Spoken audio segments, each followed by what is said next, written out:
నీ వెంట వచ్చేదనని ఆయనతో చెప్పాను. హల్లెలూయా, హల్లెలూయా. ఇక్కడ మనం చూసినట్లయితే యేసు ప్రభు అనేక ప్రాంతాల గుండా, అనేక గ్రామాల గుండా వాక్యాన్ని బోధిస్తూ, వాక్యాన్ని చెప్తూ, అద్భుతాలు చేస్తూ, స్వస్థతలు చేస్తూ, ఆశ్చర్య కార్యాలు చేస్తూ, ప్రజలందరినీ దేవునిలో స్థిరపరుస్తూ, బలపరుస్తూ, వారిని నడిపిస్తూ యేసు ప్రభు వారు అనేకమైన కార్యాలు చేస్తూ ఉన్నారన్నమాట. అయితే ఒక చోటుకు వచ్చేసరికి జన సమూహం అంతా ఆయన దగ్గర ఉంది. వారందరూ అనుకుంటున్నారు మనం అందరికి వెళదామని చెప్పేసి యేసు ప్రభు జన సమూహంతో చెప్తున్నారన్నమాట. చెప్పినప్పుడు ఇంతలో యేసు ప్రభు ఆ మాట ఎప్పుడైతే చెప్తున్నప్పుడు ఇంతలో ఒక శాస్త్రి యేసయ్య దగ్గరకు వచ్చారన్నమాట. ఒక శాస్త్రి యేసయ్య దగ్గరకు వచ్చి ఏమంటున్నాడంటే, బోధకుడా, నీవెక్కడికి వెళ్ళినాను నీ వెంట నేను వస్తాను, నీతో నేను ఉంటాను అని చెప్పేసి ఆ శాస్త్రి మాట్లాడుతున్నాడు అన్నమాట. శాస్త్రి అంటే ఇతడు ధర్మశాస్త్రాన్ని కంఠోపాఠంగా చదివిన వారు అన్నమాట. మత ధర్మశాస్త్రోపదేశకులు, పరిసయ్యులు, సద్దూకయ్యులు వీరందరూ ఏంటంటే వాక్యాన్ని కంఠోపాఠంగా, ధర్మశాస్త్రాన్ని 5 ఖండాలను కంఠోపాఠంగా చదివిన వారన్నమాట. అయితే ఈ 5 ఖండాలను కంఠోపాఠంగా చదివిన ఈ యొక్క శాస్త్రి ఏమంటున్నాడంటే, నిజంగా యేసు ప్రభుని వెంబడించాలని ఆయన మనసులో ఉంటే నిజంగా యేసు ప్రభుని వెంబడించేవాడు అనమాట. కానీ అక్కడ ఏమని అడుగుతున్నాడంటే, నీవెక్కడికి వెళ్ళినా కానీ నేను వస్తాను నీ వెంట అని చెప్పేసి అంటున్నాడు. అంటే యేసయ్య మనసులో ఏముందో తెలుసుకోవడానికి, లేకపోతే యేసయ్య ఎక్కడుంటున్నారో, ఏ విధంగా యేసయ్య ప్రవర్తిస్తున్నారో, తన యొక్క జీవితాన్ని ఏ విధంగా గడుపుతున్నారో తెలుసుకోవటానికి ఏం చేశాడంటే ఈ యొక్క శాస్త్రి యేసయ్యకు ప్రశ్న వేశాడనమాట. ప్రశ్న వేసినప్పుడు ఇప్పుడు యేసయ్యకు నీవు ఎక్కడికి వెళ్తే నేను అక్కడికి వస్తానని ప్రశ్న వేసినప్పుడు యేసయ్య ఎక్కడున్నా కానీ, ఎక్కడ యేసయ్య జీవితాన్ని గడుపుతున్నా కానీ, ఏ ప్రాంతంలో ఉన్నా కానీ ఆ ప్రాంతానికి తప్పకుండా వెళ్ళాలన్నమాట. 12 మంది శిష్యులను మనం చూసినట్లయితే యేసయ్య ఎక్కడైతే ఉన్నారో అక్కడ ఉన్నారు వారు. యేసయ్య ఎక్కడైతే సంచరించారో అక్కడ సంచరించారు. యేసయ్య ఎక్కడైతే జనసమూహం మధ్య వాక్యం చెప్పారో అక్కడ కూడా శిష్యులు ఉన్నారన్నమాట. అయితే ఈ యొక్క శాస్త్రి ఏం చేశాడంటే పైకి మాత్రం దేవుణ్ణి ప్రశ్నించాడు అన్నమాట. నిజంగా దేవుణ్ణి అనుసరించాలని కాదు, కానీ ఈ యొక్క శాస్త్రి ఏం చేశాడంటే యేసయ్యను గ్రహించాలని, యేసయ్యను ఏ విధంగా మాటల చేత శ్రమ పెట్టాలి, ఏ విధంగా ఆ యొక్క వాక్యము చేత యేసయ్యను బాధ పెట్టాలి అని చెప్పేసి, యేసయ్య ఉద్దేశం ఏంటో తెలుసుకోవాలని చెప్పేసి ఈ శాస్త్రి అడిగాడు అనమాట. అడిగినప్పుడు యేసయ్య చెప్తున్నారు, ఇదే 8వ అధ్యాయము, మత్తయి సువార్త 8వ అధ్యాయము 20వ వచనాన్ని మనం చదువుతున్నట్లయితే, అందుకు యేసు నక్కలకు బొరియలను ఆకాశ పక్షులకు నివాసములు కలవు గాని మనుష్య కుమారునికి తలవాల్చుకొనుటకైనను స్థలము లేదని అతనితో చెప్పాను. హల్లెలూయా, హల్లెలూయా. యేసయ్య జీవించే జీవితాన్ని అక్కడ యేసయ్య చెప్తున్నారన్నమాట మాటల ద్వారా. నేను ఎక్కడికి వెళ్తానంటే నక్కలకు బొరియలు ఉన్నాయి, ఆకాశ పక్షులకు నివాసాలు ఉన్నాయి, కానీ నేను తలవాల్చుకోవటానికి స్థలము లేదు అని చెప్పేసి యేసయ్య ఉన్నది ఉన్నట్టుగా చెప్పారు.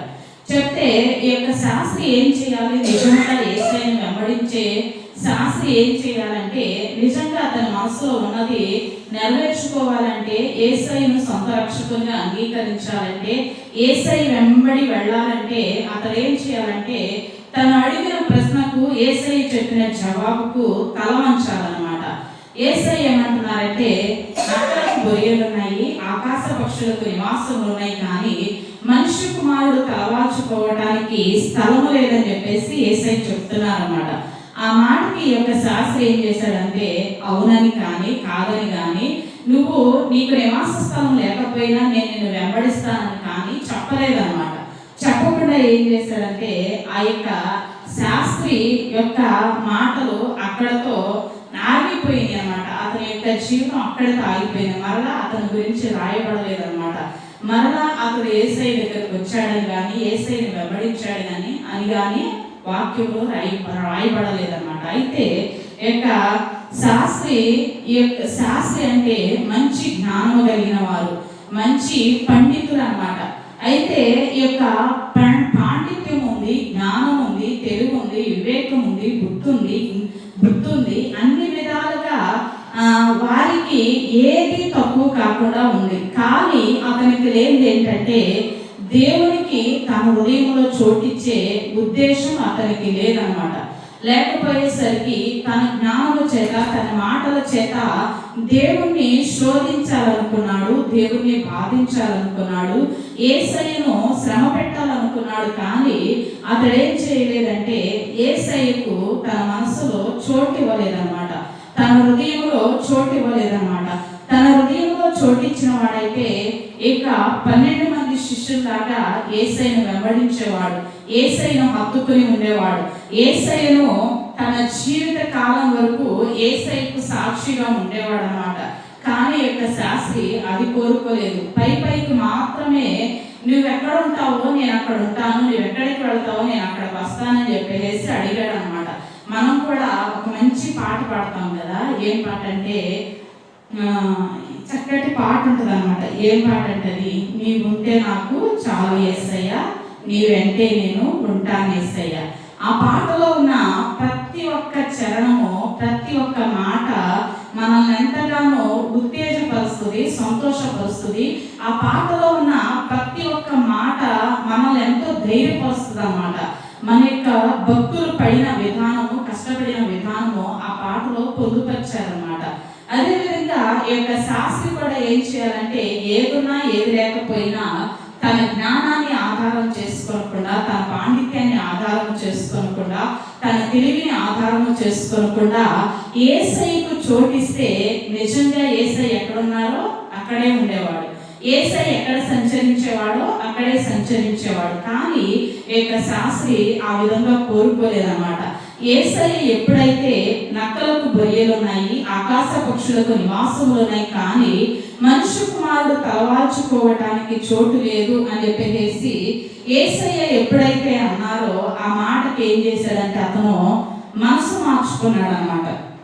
మనసు మార్చుకుని వెంబడించేవాడు ఏమైపోయాడు, దేవుడిలో నుండి వెనక్కి తగ్గాడు అన్నమాట. వెనక్కి తగ్గినప్పుడు ఇక యేసు ప్రభు ఎందుకు ఆ మాట అన్నారంటే, నక్కలకు బొరియలున్నాయి, ఆకాశ పక్షులకు నివాసములున్నాయి, కానీ మనుష్య కుమారుడు తలవాల్చుకోవటానికి చోటు లేదు అని చెప్పేసి ఏ విధంగా యేసయ్య మాట్లాడారంటే, ఈ లోక సంబంధంగా యేసయ్య మాట మాట్లాడలేదు, ఆత్మ సంబంధంగా యేసయ్య మాట మాట్లాడారు. ఎందుకంటే నక్కలకు బొరియలున్నాయి, ఆకాశ పక్షులకు నివాస స్థలములు ఉన్నాయి. నక్కలకు బొరియలంటే, నక్కలు అంటే అవి బాగు చేసేయా పాడు చేసేయా అని అంటే పాడు చేసేయ అన్నమాట. నక్కలకు బొరియలున్నాయి, ఆకాశ పక్షులకు నివాసములు ఉన్నాయి. ఆకాశ పక్షులు ఎక్కడ పడితే అక్కడ గూళ్ళు కట్టేసుకుంటాయి అన్నమాట. ఎక్కడ పడితే అక్కడ అవి నివాసం చేస్తాయి అన్నమాట. వాటికి గూళ్ళు ఉన్నాయి, కానీ నాకు మాత్రం స్థలము లేదు, తలవార్చుకోవటానికి స్థలము లేదు అని చెప్పేసి యేసయ్య చెప్తారనమాట. చెప్పినప్పుడు ఆ మాట ఏ విధంగా పలికారంటే, నక్కలకు బొరియలు అంటే, నక్కలంటే పాడు చేసేవన్నమాట. ఆ నక్కలకు బొరియలంటే అవి నివసించే ప్రదేశము, ఆ బొరియ అనేది నక్క నివసించే ప్రదేశం అన్నమాట. నక్కలు చెట్లకు త్వరలను చేసుకుని గుహల్లో త్వరలు ఉంటాయి కదా, ఆ త్వరల్లో నివసిస్తాయి అన్నమాట నక్కలు.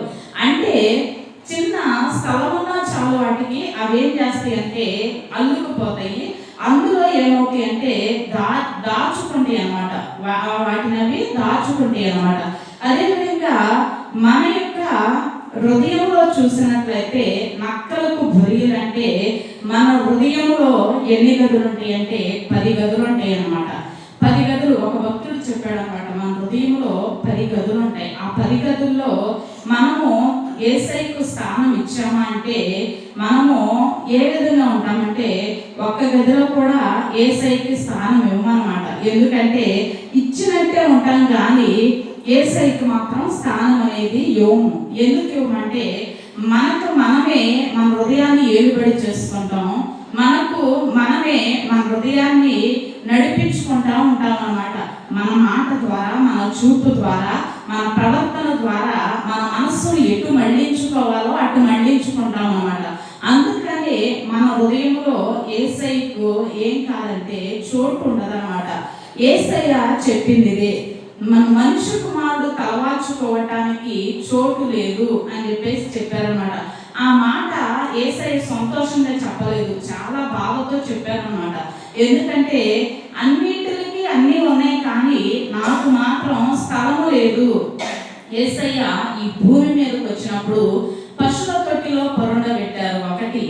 ఆ తర్వాత ఏంటంటే సిలువ వేసిన తర్వాత, సిలువ శ్రమలు పొందిన తర్వాత యేసయ్యను సమాధిలో ఉంచారు రెండవది. ఇంకోటి ఏంటంటే యేసయ్య ఏమి కోరుకున్నారంటే ఈ యొక్క లోకంలో ఏది కోరుకోలేదు కానీ మన హృదయాన్ని యేసయ్య కోరుకున్నారు. మన హృదయంలో నివసించాలని యేసయ్య కోరుకున్నారు. కానీ ఆ హృదయాన్ని మనం ఏం చేస్తున్నామంటే యేసయ్యకు దగ్గరగా ఉంచకుండా, యేసయ్యను మన హృదయంలోనికి ఆహ్వానించకుండా మనం ఏం చేస్తున్నామంటే యేసయ్యకు మన హృదయాన్ని దూరం చేసుకుంటున్నాం అన్నమాట. యేసయ్యకు మన మనస్సును దూరం చేసుకుంటున్నాం అన్నమాట.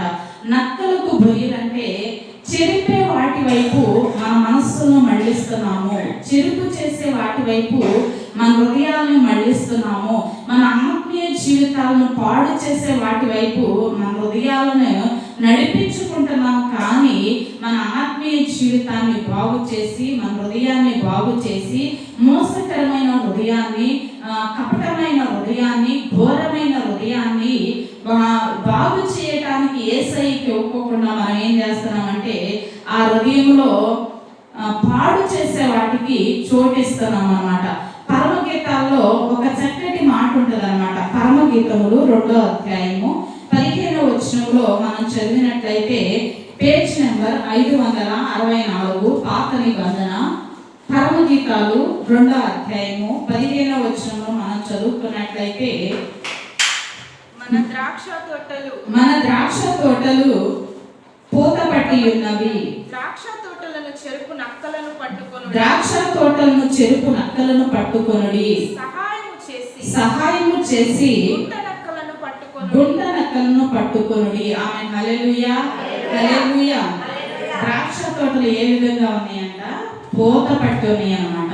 పూత పట్టి ఉన్నప్పుడు వాటిలో ఈ యొక్క నక్కలు ఏం చేస్తున్నాయి? చెరుపుతున్నాయి అన్నమాట. ద్రాక్ష తోటలు పూత పట్టి ఉన్నవి, ద్రాక్ష తోటలను చెరుపు నక్కలను పట్టుకొనుడి, సహాయము చేసి గుంట నక్కలను పట్టుకొనుడి అని చెప్పేసి ఇక్కడ వాక్యాన్ని మనం చదువుతున్నాం అన్నమాట. ద్రాక్ష తోటలు ఏ విధంగా ఉన్నాయి? పూత పట్టి ఉన్నాయి అన్నమాట. మన ఆత్మీయ జీవితాలు పూత పడుతున్నప్పుడు, మన ఆత్మీయ జీవితాలు ఫలిస్తున్నప్పుడు, మన ఆత్మీయ జీవితాలు దేవుల్లో ఎదుగుతా ఉన్నప్పుడు ఈ యొక్క ఆత్మీయ జీవితాలను చెరపటానికి నక్కలు అనేవి బయలుదేరుతా ఉంటాయి అన్నమాట. మన ఆత్మీయ జీవితాలను చెరపటానికి గుంట నక్కలు అనేవి బయలుదేరుతా ఉంటాయి అన్నమాట. ఈ యొక్క గుంట నక్కలు మనం చూసేటట్లు, మనకు కనిపించేటట్లు పని చేస్తాయా అంటే అలా పనిచేయవు. ఈ గుంట నక్కలు ఏ విధంగా పనిచేస్తాయి అంటే చాటు నుండి పనిచేస్తాయి అన్నమాట.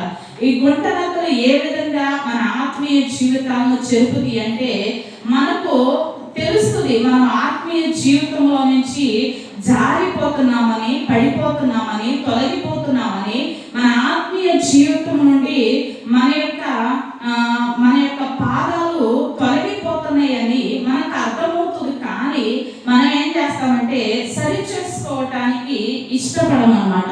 సరి చేసుకోవటానికి ఇష్టపడకుండా మన ఆత్మీయ జీవితాలను చెరుపుతున్న ఈ యొక్క గుంట నక్కలకు మనం ఏం చేస్తామంటే మన హృదయంలో చోటిస్తామన్నమాట. మన హృదయంలో స్థలం ఇస్తామన్నమాట. స్థలం వచ్చినప్పుడు ఈ యొక్క గుంట నక్కలు ఏమవుతాయి అంటే మన హృదయాలను ఏం చేస్తాయి, చెరిపేస్తాయి అన్నమాట. మన హృదయంలో ఏం చేస్తాయి అంటే గందరగోళాన్ని సృష్టిస్తాయి అన్నమాట. మన కుటుంబంలో గందరగోళాన్ని సృష్టిస్తాయి అన్నమాట. మన యొక్క ఆత్మీయ జీవితంలో దేవునికి మనకు సమాధానం లేకుండా చేస్తాయి అన్నమాట. అయితే దేవుడు చెప్తున్నారు, నక్కలకు బొరియలు ఉన్నాయి, మీ హృదయాలలో నక్కలకు చోటిచ్చారు. పూత పట్టిన హృదయాలను చెరిపేసుకోవటానికి నక్కలకు చోటిచ్చారు, కానీ మనిషి కుమారుడు తలవాల్చుకోవటానికి మీ హృదయంలో చోటు లేదు అని చెప్పేసి దేవుడు చెప్తున్నారన్నమాట. మనుష్య కుమారుడు తలవాల్చుకోవటానికి చోటు లేదు అని ఎందుకు చెప్పారంటే, మన హృదయంలో ఉన్న ఈ యొక్క 10 గదుల్లో మనం ఏం చేస్తామంటే మనకు మనమే ఏలుబడి చేసుకుంటున్నాం అన్నమాట. మన సొంత జ్ఞానము చేత, మన సొంత తెలివి చేత, మన సొంత వివేకము చేత, మన స్వబుద్ధిని ఆధారము చేసుకుని దేవునికి చోటివ్వక, దేవుని జ్ఞానాన్ని వెదకక, దేవుని యొక్క మన ప్రవర్తనను దేవునికి అప్పగించుకొనక మనం ఏం చేస్తున్నామంటే ఈ యొక్క చెరుపు చేసే గుంట నక్కలకు మనం ఏం చేస్తున్నాం, స్థలం ఇస్తున్నాం అన్నమాట. దేవుడు ఇక్కడ చెప్తున్నారు కదా, నక్కలకు బొరియలు ఉన్నాయి. ఆ నక్కలకు బొరియలు లేకుండా ఉండాలంటే మన హృదయం ఉన్న 10 గదులు ఎవరు వశం చేయాలి, దేవుని వశం చేయాలన్నమాట. చెరుపు చేసే వాటికి మనము చోటు ఇవ్వకుండా ఉండాలంటే మన హృదయాన్ని సంపూర్ణంగా దేవునికి మనం అప్పగించుకోవాలి. మన హృదయాన్ని సంపూర్ణంగా దేవుని వశము చేయాలన్నమాట. మనము సంపూర్ణంగా దేవుని వశం ఎప్పుడైతే చేస్తామో ఆ చెరుపు చేసే గుంట నక్కలకు స్థలం ఉండదు అన్నమాట. ఆమేన్, హల్లెలూయా, హల్లెలూయా. పూత పట్టిన మన యొక్క హృదయాలు, ఆత్మీయ జీవితంలో ఎదుగుతున్న మన యొక్క హృదయాలు ఏ విధంగా ఉంటాయంటే దేవునిలో బలపరచబడతాయి అన్నమాట. అవి పూత పట్టి ఉన్నవి. పూత పట్టిన తర్వాత అవి పిందెలు వస్తాయి. పిందెలు వచ్చిన తర్వాత కాయలు వస్తాయి, పళ్ళు వస్తాయి, ఫలాలు వస్తాయి. వాటిని మనం అనుభవించాలంటే, ఆశీర్వాదాన్ని మనం సొంతం చేసుకోవాలంటే మనం ఏం చేయాలంటే మన యొక్క హృదయంలో గుంట నక్కలకు స్థలం అనేది ఇవ్వకూడదు. ఆమేన్, హల్లెలూయా, హల్లెలూయా.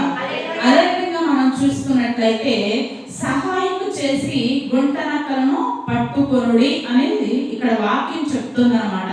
సహాయం చేసి గుంట నక్కలను పట్టుకొనుడి అంటే సహాయము ఎవరి ద్వారా వస్తుందంటే దేవుని ద్వారా మాత్రమే మనకు సహాయం కలుగుతుందన్నమాట. 121 కీర్తన మనం చదువుతున్నాం కదా, కొండల తట్టు నాకు కనులెత్తుచున్నాను, నాకు సహాయం ఎక్కడ నుండి వచ్చును, యెహోవా వలనే నా సహాయం కలుగును, ఆయన భూమి ఆకాశమును సృజించినవాడు అని చెప్పేసి వాక్యాన్ని మనం చదువుతున్నాం అన్నమాట.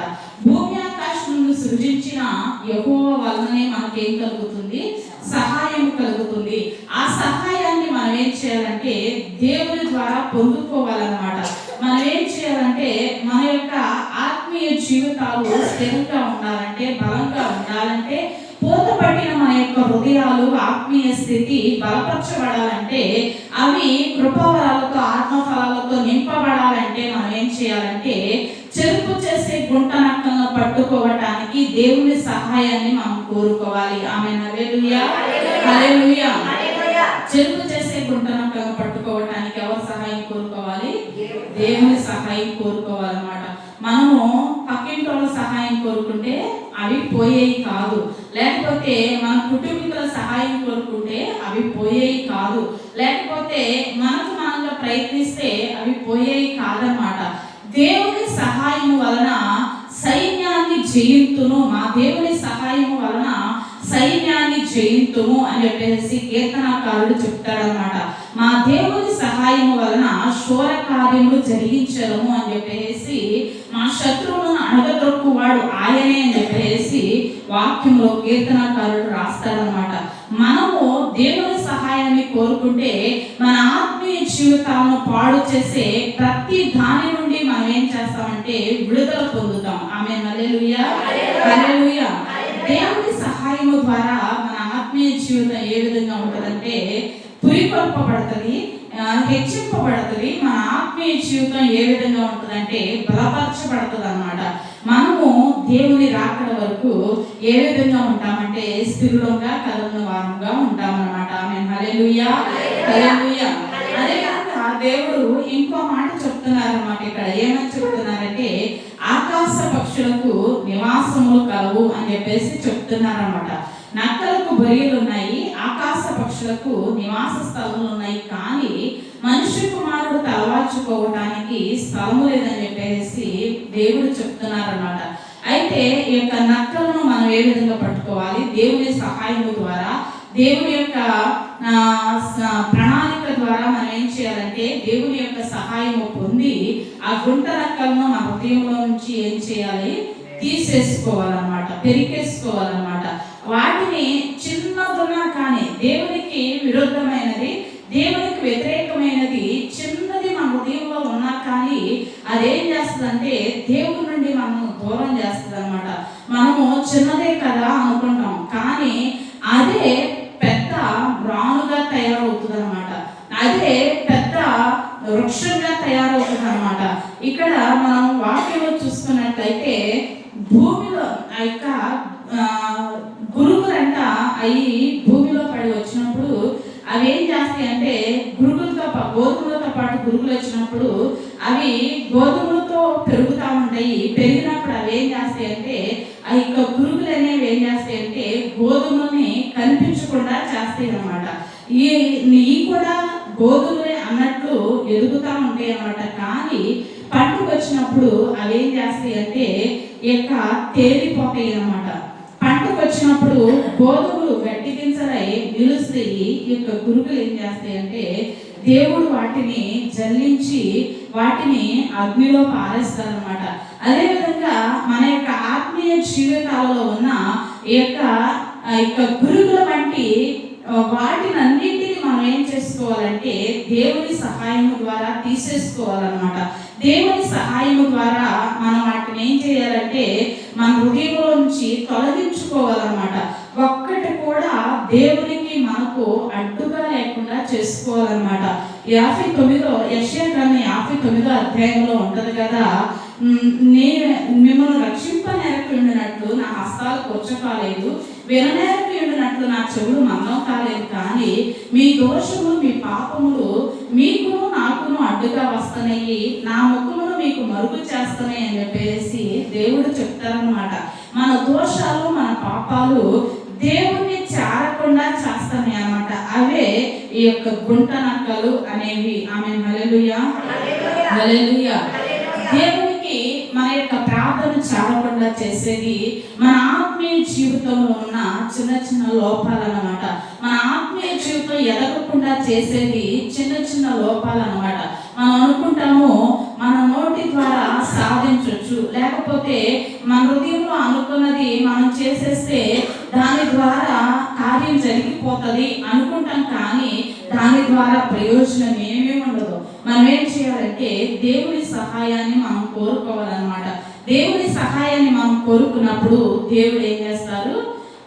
మనకు సహాయం చేసి వాటిని అన్నింటినీ మన హృదయంలో నుంచి వేళ్లతో సైతం పెళ్ళంగిచ్చేస్తారనమాట. అవి మరలా మొలకెత్తకుండా దేవునికి మనకు అడ్డు ఏది లేకుండా దేవునికి మనం అప్పగించుకున్నప్పుడు దేవుడు అట్టి విధంగా చేస్తారనమాట. మనము దేవునికి అప్పగించుకోకుండా మన హృదయంలో కొన్ని వాటికి, లోకంలో ఉన్న కొన్ని వాటికి చోటిచ్చి సంపూర్ణంగా మన హృదయాన్ని దేవునికి అప్పగించకుండా ఉంటే, సంపూర్ణంగా మన హృదయాన్ని దేవునికి సమర్పించకుండా ఉంటే మన ఆత్మీయ జీవితాలు ఏమవుతాయి అంటే పూత పట్టిన ఈ యొక్క ద్రాక్ష తోట అనే మన హృదయం ఏమవుతుందంటే నక్కలు చెరిపేస్తా ఉంటాయి అన్నమాట. ఫలించకుండా, ఫలభరితం లేకుండా మన ఆత్మీయ జీవితాలు ఎదగకుండా అవి ఏం చేస్తాయి అంటే చెరిపేస్తా ఉంటాయి అన్నమాట, పాడు చేస్తూ ఉంటాయి అన్నమాట. ఆ పాడు చేసే వాటికి మనం అవకాశం ఇవ్వకుండా ఉండాలంటే మనం ఏం చేయాలంటే దేవుని సహాయం ద్వారా మనం ఏం చేయాలి? గుంట నక్కలను పట్టుకోవాలన్నమాట. వాటిని మన హృదయంలో నుంచి తొలగించుకోవాలి. తొలగించుకున్నప్పుడు మనిషి కుమారుడు తలవాల్చుకోవటానికి మన హృదయంలో చోటు ఉంటుంది. ఆమేన్, హల్లెలూయా, హల్లెలూయా. అదేవిధంగా ఇంకొక మాట మనం చూసినట్లయితే ఆకాశ పక్షులకు నివాసములు ఉన్నాయి. ఆకాశ పక్షులకు నివాసములు అంటే ఆకాశ పక్షులు ఏ విధంగా ప్రవర్తిస్తాయి అంటే, ఆకాశ పక్షులు ఏ విధంగా పనిచేస్తాయి అంటే ఇక ఆకాశ పక్షుల గురించి ఒక ఉపమానం ఉంటుంది. యేసు ప్రభు ఒక ఉపమానం చెప్తారనమాట. ఇక వాక్యము విత్తుతా ఉన్నవాడు విత్తుతా వెళ్ళినప్పుడు అవి కొన్ని రాతి నేలను పడ్డాయి, కొన్ని త్రోవ పక్కన పడ్డాయి, కొన్ని ముండ్ల పొదలలో పడ్డాయి, కొన్ని మంచి నేలలో పడ్డాయి అన్నమాట. ఇక రాతి నేలలో పడిన విత్తనాలు ఏమవుతాయి అంటే మన్ను లోతుగా లేనందున అవి ఏం చేస్తాయి అంటే మన్ను ఉన్నంత వరకే అవి ఎదిగి ఫలించకుండా అవి ఎండిపోతాయి. అయితే ఈ యొక్క త్రోవ పక్కన పడిన విత్తనాలు ఏం చేస్తాయంటే ఆకాశ పక్షులు వచ్చి ఎత్తుకుపోతాయి వాటిని. మనం ఇక్కడ చూసినట్లయితే మార్కు సువార్త 4వ అధ్యాయము 4వ వచనాన్ని మనం చదివినట్లయితే మార్కు సువార్త 4వ అధ్యాయము 4వ వచనాన్ని మనం చదివినట్లయితే వాడు విత్తుచుండగా కొన్ని విత్తనములు త్రోవ ప్రక్కన పడెను. పక్షులు వచ్చి వాటిని మృంగివేసెను. చాలా ఇక్కడ మనం చూసినట్లయితే విత్తువాడు విత్తుచుండగా కొన్ని విత్తనాలు ఎక్కడ పడ్డాయి? త్రోవ పక్కన పడ్డాయి. త్రోవ పక్కన పడిన విత్తనాలు వచ్చి ఎత్తుకుపోయి మింగేసి పక్షులు వచ్చి మింగేసినాయి అన్నమాట. అవి మింగేసినప్పుడు విత్తనాలు ఎక్కడ పడ్డాయో మనకు కనపడతాయా? కనపడవు.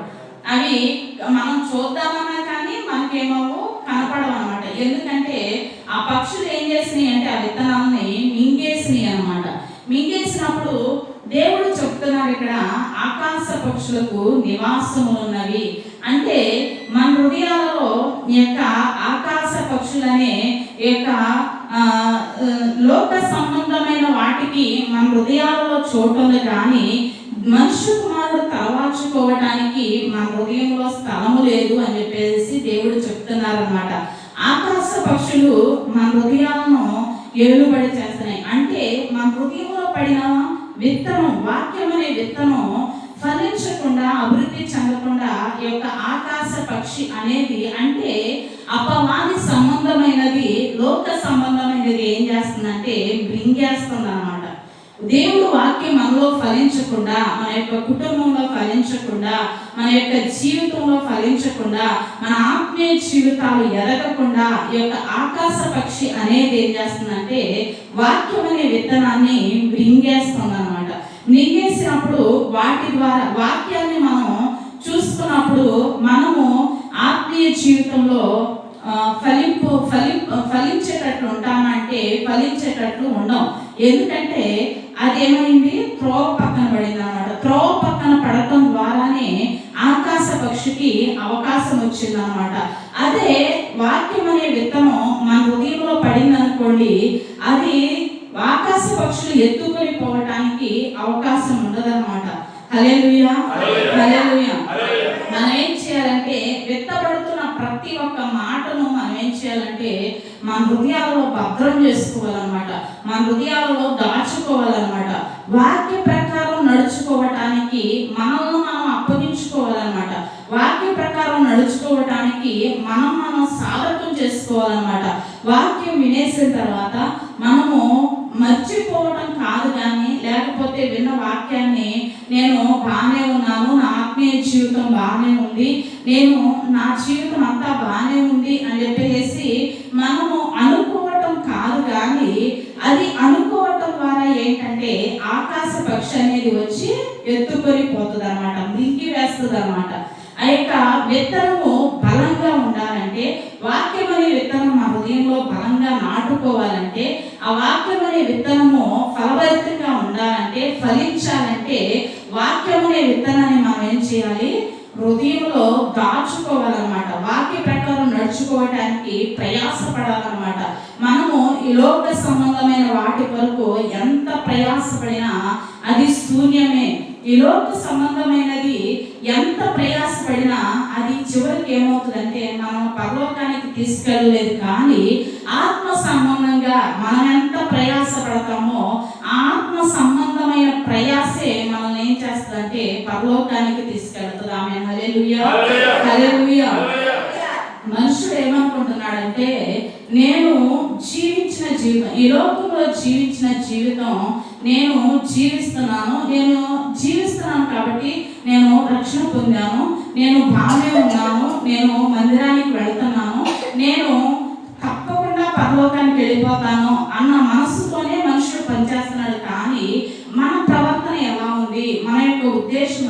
ఉంది, మన జీవితం ఎలా ఉంది, మన జీవితం ఈ భూమి మీద ముగించబడిన తర్వాత మనము పరలోకానికి వెళ్తామా నరకానికి వెళతామా అనేది మనము గ్రహించకుండా మనం ఏం చేస్తున్నామంటే ఈ భూమి మీద మన కాలాన్ని వెడబుచ్చేస్తున్నాం అన్నమాట.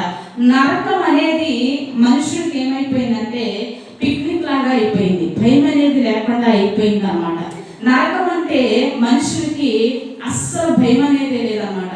ఏంటంటే నేను పరలోకం వెళ్ళిపోతాను, డైరెక్ట్గా నేను దేవుని సింహాసనం దగ్గరికి వెళ్ళిపోతాను అని చెప్పేసి అనుకుంటున్నాడు. కానీ మన జీవితాన్ని సరిగా దేవుల్లో కట్టుకుందాము, మన ఆత్మీయ జీవితాన్ని సరిగా క్రీస్తు అనే బండ మీద కట్టుకుందాము అని చెప్పేసి మనుషుల యొక్క ఆలోచన ఈ యొక్క దినాల్లో కనిపించట్లేదన్నమాట. ఎందుకంటే మన నోటి ద్వారా, మన చూపు ద్వారా, మన ప్రవర్తన ద్వారా మనము ఎన్నో విధాలుగా తప్పిపోతూ ఉంటాము, లేకపోతే పడిపోతూ ఉంటాము. కానీ వాటిని సరిదిద్దుకొని మరలా ప్రభా నేను తప్పు చేస్తాను, మరలా చేయను అని చెప్పేసి అంటున్నాము, మరలా అదే తప్పు చేస్తున్నాం. కానీ అట్లా కాదు.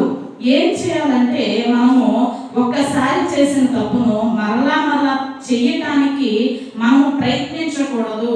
దుష్టుడు ఏం చేస్తాడంటే వాక్యం అనే విత్తనం ఎప్పుడైతే త్రోవ ప్రక్కన పడుతుందో ఈ యొక్క ఆకాశ పక్షి అనేది వచ్చి దాన్ని ఏం చేస్తుంది, రింగి వేస్తుంది అన్నమాట. వాక్యం అనే విత్తనం ఎప్పుడైతే మన హృదయంలో గట్టిగా నాటబడదో, గోధుమ గింజవలే ఉండదో, ఎప్పుడైతే భూమిలో చనిపోయి మొలకెత్తకుండా ఉన్నప్పుడు ఏమవుతుందంటే చచ్చిన గింజ చచ్చిన స్థితిలో బాగు చేసుకోవాలి. మన ఆత్మీయ జీవితాలను మనం ఏం చేయాలి, బాగు చేసుకోవాలన్నమాట. మన ఆత్మీయ జీవితాలను బాగు చేసుకున్నప్పుడు మనం ఏం చేస్తామంటే నిజంగా నేను పరలోకానికి దేవుని దగ్గరికి వెళ్తాను అన్న నమ్మకం మనకు ఉంటుంది అన్నమాట. అయితే ఈ యొక్క ఆకాశ పక్షులు వచ్చి మృంగి వేసిన విత్తనాలను దేవుడు ఏమంటున్నాడంటే మనుష్య కుమారుడు తలవాల్చుకోవటానికి చోటు లేదు అని చెప్పేసి అంటున్నాడు అన్నమాట. ఆకాశ పక్షులు నివసించడానికి మీ హృదయంలో నివాసాలు ఉన్నాయి, మీకున్న గదులలో అన్నిటికీ స్థలం ఇస్తున్నారు. కానీ నాకు మాత్రమే మీరు స్థలం ఇవ్వటం లేదు, నాకు మాత్రమే మీరు మీ హృదయాలలో చోటు ఇవ్వటం లేదు, నాకు మాత్రమే మీ హృదయాలలో మీరు నన్ను ఆహ్వానించి నన్ను ఏం చేయట్లేదంటే ఘనపరచట్లేదు. నాకు రావాల్సిన ఘనతను, నాకు రావాల్సిన యజమాని యొక్క ఘనతను నాకు ఇవ్వటానికి మీరు ఒప్పుకోవటం లేదు అని చెప్పేసి దేవుడు మాట్లాడుతున్నారు అన్నమాట. మనం ఏం చేయాలంటే దేవుని ఘనతను దేవునికి వచ్చే వారంగా మనం ఉండాలి. దేవునికి రావాల్సిన ఘనతను దేవునికి చెల్లించే వారంగా ఉండాలి. మనం ఎప్పుడు దేవుని ఘనపరిచే వారంగానే ఉండాలి. మన యొక్క జీవితాలను దేవునిలో కట్టుకొని దేవునికి ఎల్లప్పుడూ కృతజ్ఞతాస్తుతులు చెల్లిస్తూ దేవుని పట్ల కృతజ్ఞత కలిగిన వారంగా మనం ఉన్నప్పుడు ఇంకనూ ఆయన ఏం చేస్తారంటే అనేకమైన కార్యాలు మన జీవితాల్లో చేస్తారనమాట. మన హృదయంలో నివాసం ఉండి మన హృదయం ఫలించేటట్లు, మన ఆత్మీయ జీవితం ఫలించేటట్లు, మన యొక్క కుటుంబాలు ఫలించేటట్లు దేవుడు చేస్తారనమాట. ఆమె హల్లెలూయా, హల్లెలూయా. ఫలించేటట్లు చేస్తే మనం ఏ విధంగా ఉంటామంటే అనేకులకు ఫలభరితంగా ఉంటామన్నమాట. మన యొక్క కుటుంబాలు ఆశీర్వదింపబడిన కుటుంబాలుగా ఉంటాయి అన్నమాట. దావీదు భక్తుడు కోరుకుంటాడు కదా, నాకు ఏది ఉన్నా ఏది లేకపోయినా, రాజ్యం ఉన్నా లేకపోయినా, సింహాసనం ఉన్నా లేకపోయినా, నాతో మనుషులున్నా లేకపోయినా, నాతో సైన్యం ఉన్నా లేకపోయినా, లేకపోతే నాతో నా వారు ఉన్నా లేకపోయినా, నాకేం కావాలంటే ప్రభా నీ సన్నిధి నాకు కావాలి అని చెప్పేసి దావీదు భక్తుడు ప్రార్థన చేస్తాడనమాట. నీ సన్నిధి సంపూర్ణంగా నేను అనుభవించాలి, నీతో కలిసి నేను జీవించాలి అని చెప్పేసి దావీదు భక్తుడు ప్రార్థన చేసినప్పుడు దావీదు భక్తుని యొక్క ప్రార్థన దేవుని సింహాసనాన్ని కదిలించింది. దేవుడు దేవుని యొక్క హృదయానుసారుడుగా దావీదు భక్తుడు మారిపోయాడు అన్నమాట. అప్పుడు దావీదు భక్తుడు అంటాడు, నీ సన్నిధిని నిత్యము నా కుటుంబం ఉన్నట్లు దాన్ని ఆశీర్వదించు ప్రభా. ఈ లోకంలో నాకేది వద్దు, దాన్ని నా కుటుంబం ఎప్పుడు ఎక్కడ ఉండాలి, నీ సన్నిధిలో ఉండాలి, నీ సన్నిధిలో కనిపించాలి, నీతో కలిసి మేము జీవించాలి, నీకు చోటిచ్చే వారిగా ఉండాలి, నీకు స్థలం ఇచ్చే వారిగా ఉండాలి. నీ లోకంలో ఉన్న వేటికి మేము స్థలం ఇవ్వకూడదు, కానీ మా హృదయాలలో నీకు మాత్రమే మేము స్థలం ఇవ్వాలి అని చెప్పేసి దావీదు భక్తుడు ప్రార్థన చేస్తాడు అనమాట. ప్రార్థన చేసినప్పుడు దేవుడు ఆ ప్రార్థన విని ఆ ప్రార్థనకు దేవుడు ఏం చేస్తారంటే మంచి జవాబిస్తారనమాట. తరతరాలు నా సింహాసనము, నీ యొక్క సింహాసనము స్థిరపరచబడుతుంది అని చెప్పేసి దేవుడు వాగ్దానం చేస్తారు దావీదు జీవితంలో. ఎందుకు ఆ వాగ్దానం చేశాడంటే దావీదు దేవుని యొక్క చిత్తానికి అప్పగించుకున్నాడు. దేవుని యొక్క చిత్తానికి, దేవుని యొక్క ప్రణాళికకు, తన యొక్క ప్రవర్తన అంతటి అందు దేవుని అధికారులకు దావీదు భక్తులు ఒప్పుకొని దేవుని సన్నిధిలో ముందుకు సాగిపోయాడు అనమాట. సాగిపోయినప్పుడు దేవుని యొక్క చిత్తానుసారుడుగా మార్చబడ్డాడు. దేవుని యొక్క హృదయానుసారిగా మార్చబడ్డాడు. దేవుని యొక్క హృదయానుసారిగా మార్చబడటం అంటే ఏంటంటే, ఇప్పుడు నీ మనసులో ఏముందో నాకు తెలియదు, నా మనసులో ఏముందో నీకు తెలియదు. అయితే ఆ మనసులో ఉన్నది గ్రహించటమే మన దేవుని యొక్క చిత్తానుసారంగా, దేవుని యొక్క హృదయానుసారులుగా మార్చబడటం అన్నమాట. ఇప్పుడు దేవుని యొక్క హృదయంలో ఏముందో దాన్ని గ్రహించడం అంటే మామూలు విషయం కాదనమాట. దేవుని యొక్క హృదయంలో ఏ ఆశ ఉందో, దేవుని యొక్క హృదయంలో ఏ కోరిక ఉందో గ్రహించడం అనేది అది చాలా గొప్ప విషయం అన్నమాట. ఆ యొక్క ఆశను బట్టి మనం పని చేయటం అనేది ఇంకా చాలా గొప్ప విషయం అన్నమాట. ఎందుకంటే దేవుని యొక్క ఆశను తెలుసుకొని దేవుని సన్నిధిలో మనం నడిపించబడటం అంటే, దేవునితో కూడా నడిపించబడటం అంటే దేవుడు తప్పకుండా మనం నడిపిస్తున్నారు అనేది అర్థం అన్నమాట. అయితే దేవుని ఆశ తెలుసుకోకుండా మన యొక్క ఆశనే మనం నెరవేర్చుకుంటూ, మన యొక్క చిత్తాన్ని మనం చేసుకుంటూ పోతూ, మనకు వచ్చిన ఆలోచన బట్టి మనం ప్రవర్తిస్తూ, మన యొక్క ప్రవర్తనలో దేవునికి చోటు ఇవ్వకుండా మనం వెళ్ళిపోతున్నాం అనుకోండి, దేవుడు ఈ విధంగానే బాధపడతారు. నక్కలకు బొరియలున్నాయి కానీ ఆకాశ పక్షులకు నివాసంలో కలవు, కానీ నేను కలవాల్చుకోవటానికి స్థలమైనా లేదు అని చెప్పేసి దేవుడు బాధపడతారనమాట. దేవుడు బాధపడే దానికి మనం అవకాశం ఇవ్వకుండా దేవుడు సంతోషించేటట్లు మనం జీవించాలంటే మన హృదయాల్లో దేవునికి స్థలం ఇచ్చే వారంగా ఉండాలి. మన కుటుంబాల్లో దేవునికి స్థలం ఇచ్చే వారంగా ఉండాలి. మనం ఎప్పటికప్పుడు ఏమనుకోవాలంటే, మా హృదయాలను నీ వేలుబడి చేయి ప్రభా, మా మనస్సును నీ వేలుబడి చేయి ప్రభా, మా కుటుంబాలను నీ వేలుబడి చేయి ప్రభా, నీ పరిమితుల నుంచి మేము బయటకు రాకూడదు ప్రభా అని చెప్పేసి దేవుని కౌగిలిలో బంధించబడిన వారంగా మనం ఉండాలన్నమాట. దేవుని కౌగిలిలో బంధించబడిన వారంగా ఉంటే దేవుడు తన చిత్తాన్ని మన పట్ల జరిగిస్తారు. ఆమేన్, హల్లెలూయా, హల్లెలూయా. ఇక్కడ మనిషి కుమారుడు తలవాల్చుకోవడానికి స్థలము లేదని దేవుడు ఎందుకు చెప్పారంటే, మన హృదయాలలో సంపూర్ణంగా దేవునికి స్థలము లేదన్నమాట. సంపూర్ణంగా దేవునికి మనం అప్పగించుకోవటం లేదు, సంపూర్ణంగా దేవునికి మనం చోటు ఇవ్వటలేదు అన్నమాట. మనం ఎప్పుడైతే మనము సంపూర్ణంగా దేవునికి అప్పగించుకుంటామో, ఒక పాట ఉంటుంది కదా, ఏం పాట అంటే, సమర్పింతు నన్ను సమర్పింతు, ప్రాణ ఆత్మ దేహములను సమర్పింతు అని చెప్పేసి బెర్గ్మన్స్ గారు మంచి పాట అన్నమాట. అది ఆ పాటలో ఉన్న చరణాలన్నీ మన యొక్క జీవితాలను ఆధారం చేసుకున్నట్టు అన్నమాట. ఈ యొక్క లోక ప్రవర్తనలో మనం ఏ విధంగా ఉంటున్నామో వాటినన్నింటినీ తొలగించుకొని నీ చిత్తానికే నేను సమర్పించుకుంటాను ప్రభా, నా హృదయాన్ని నీకు అనుకూలంగా మార్చుకుంటాను ప్రభా, ఈ కపట నటన నాకొద్దు, ఈ ద్వేషాలు కలహాలు నాకొద్దు అని చెప్పేసి మనం ఎప్పుడైతే దేవునికి సమర్పించుకుంటామో మనల్ని దేవుడు ఏలుబడి చేస్తారు. ఆమేన్, హల్లెలూయా. మన హృదయంలో దేవుడు నివాసం ఉంటారన్నమాట. ఈ యొక్క పూత పట్టిన ద్రాక్ష తోటలను, లేకపోతే వాక్యం అనే విత్తనము మన హృదయంలో పడకుండా త్రోవ పక్కన పడినప్పుడు ఎత్తుకుపోయే మృంగి వేసే ఆకాశ పక్షులకు స్థలము లేకుండా దేవుడు ఏం చేస్తారంటే మన హృదయాలను ఏలుబడి చేస్తారనమాట.